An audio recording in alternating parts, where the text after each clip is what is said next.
Good morning, living waters.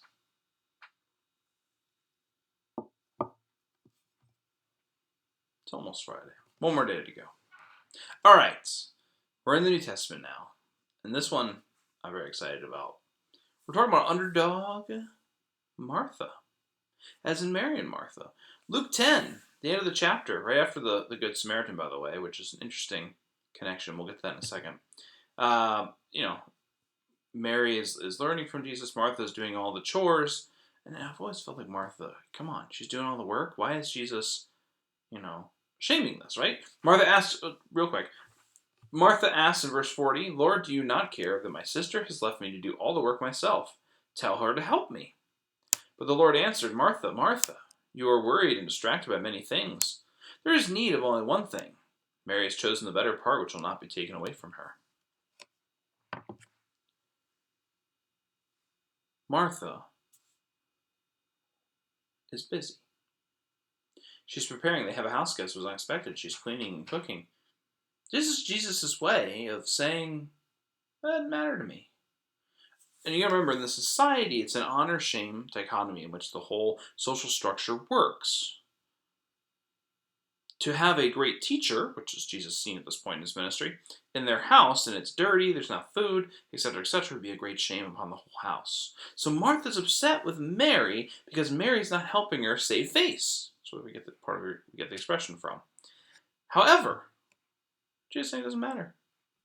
Right? This is, again, the God of grace, mercy. God doesn't care how clean your house is. God doesn't care, if you were ready to answer this call or not. That doesn't matter. Just like we talk about with rest, that we need time to rest. This is another example, right? There are plenty of worries in this life. There are plenty of things that we have to do. I don't know about you. I have a to-do list. I still haven't gotten to everything, and there's some things that have been on there for a couple weeks now. I have to know it's okay to let it go. Sometimes we can't do everything. We can't be everything to everyone. Only Jesus can do that. We can have worry, but also have faith.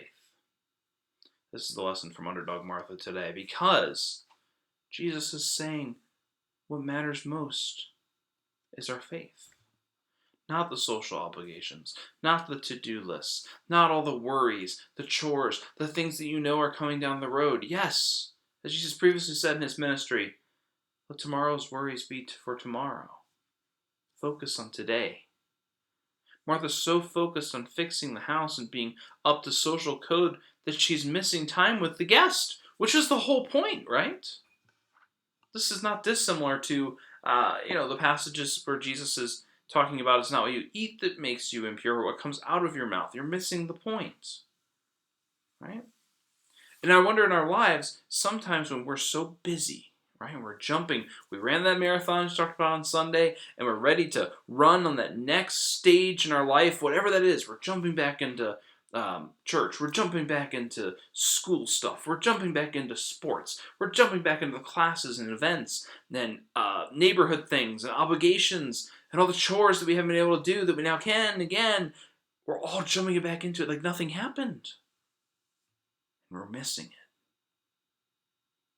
Our faith life is suffering because we're busy. Time with our families, our kids, our friends, building meaningful relationships. We're missing them because we're already jumping back into the obligations.